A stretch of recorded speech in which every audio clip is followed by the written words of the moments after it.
ವಿಧಾನ ಪರಿಷತ್ತಿನ ಕಲಾಪ ಇದೀಗ ಆರಂಭವಾಗಿದೆ. ಮೊದಲಿಗೆ ಕೆಲ ಸಚಿವಾಲಯಗಳಿಗೆ ಸಂಬಂಧಿಸಿದ ಕಾಗದ ಪತ್ರಕಗಳ ಮಂಡನೆ ಹಾಗೂ ಕೆಲ ವರದಿಗಳನ್ನು ಸಲ್ಲಿಸಲಾಯಿತು. ಈಗ ವಿಧೇಯಕಗಳನ್ನು ಪರ್ಯಾಲೋಚಿಸುವುದು ಮತ್ತು ಅಂಗೀಕರಿಸುವ ಪ್ರಕ್ರಿಯೆ ನಡೆಯುತ್ತಿದೆ. ಕಾನೂನು ಸಚಿವ ಎಚ್.ಕೆ. ಪಾಟೀಲ್ ಅವರಿಂದ ಕರ್ನಾಟಕ ಸಹಕಾರಿ ಸೌಹಾರ್ದ ವಿಧೇಯಕ ವಿಧಾನ ಪರಿಷತ್ನಲ್ಲಿ ಮಂಡನೆಯಾಯಿತು. ಸಭಾಪತಿ ಬಸವರಾಜ ಹೊರಟ್ಟಿ ಅವರು ವಿಧೇಯಕವನ್ನು ಧ್ವನಿಮತದ ಮೂಲಕ ಅಂಗೀಕರಿಸಿದರು. ಬಳಿಕ ಪ್ರವಾಸೋದ್ಯಮ ಸಚಿವರೂ ಆಗಿರುವ ಕಾನೂನು ಸಚಿವ ಎಚ್.ಕೆ. ಪಾಟೀಲ್ ಕರ್ನಾಟಕ ಪ್ರವಾಸೋದ್ಯಮ ವ್ಯಾಪಾರ ಸೌಲಭ್ಯ ನಿಯಂತ್ರಣಾ ಕಾಯ್ದೆಯನ್ನು ಮಂಡಿಸಿ ಸದನದ ಒಪ್ಪಿಗೆ ನೀಡಲು ಮನವಿ ಮಾಡಿದರು. ಅಥವಾ ಎಡಿಷನ್ ಅನ್ನು ತಂದಿರತಕ್ಕಂಥ ಕಾನೂನು ಇದೇನಿಲ್ಲ ಅಧ್ಯಕ್ಷರೇ, ಒಂದು ಡಿಸ್ಟ್ರಿಕ್ಟ್ ಲೆವೆಲ್ ಮಾನಿಟರಿಂಗ್ ಕಮಿಟಿ ಅಂತ ಮಾಡಿದ್ದೀವಿ ನಾವು.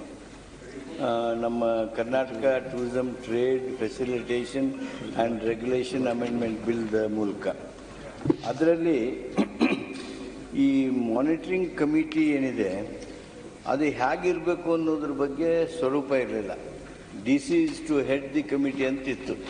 ಈಗ ನಾವು ಡೆಪ್ಟಿ ಕಮಿಷನರ್ ಅವ್ರನ್ನ ಚೇರ್ಪರ್ಸನ್ ಆಗಿ, ಸುಪ್ರೀಂ ಪೊಲೀಸ್ ಅವ್ರನ್ನ ಎಕ್ಸ್ ಆಫಿಷಿಯೋ ಮೆಂಬರ್ ಆಗಿ, ಚೀಫ್ ಎಕ್ಸಿಕ್ಯೂಟಿವ್ ಆಫೀಸರ್ ಆಫ್ ಜಿಲ್ಲಾ ಪಂಚಾಯತ್ ಅವ್ರನ್ನ ಸದಸ್ಯರನ್ನಾಗಿ, ಆಮೇಲೆ ಡೆಪ್ಟಿ ಕನ್ಸರ್ವೇಟರ್ ಆಫ್ ಫಾರೆಸ್ಟ್ ಅವ್ರನ್ನ ಸದಸ್ಯರನ್ನಾಗಿ, ಸೂಪರಿಂಟೆಂಡಿಂಗ್ ಇಂಜಿನಿಯರ್ ಅವ್ರನ್ನ PWD ಅವ್ರನ್ನ ಸದಸ್ಯರನ್ನಾಗಿ, ಡೆಪ್ಟಿ ಡೈರೆಕ್ಟರ್ ಆರ್ಕಿಯಾಲಜಿ ಡಿಪಾರ್ಟ್ಮೆಂಟ್ ಅವ್ರನ್ನ ಸದಸ್ಯರಾಗಿ, ಆಮೇಲೆ 3 ಜನ ಮೆಂಬರ್ಸನ್ನು ರಾಜ್ಯ ಸರ್ಕಾರ ನಾಮಕರಣ ಮಾಡ್ಬೋದು.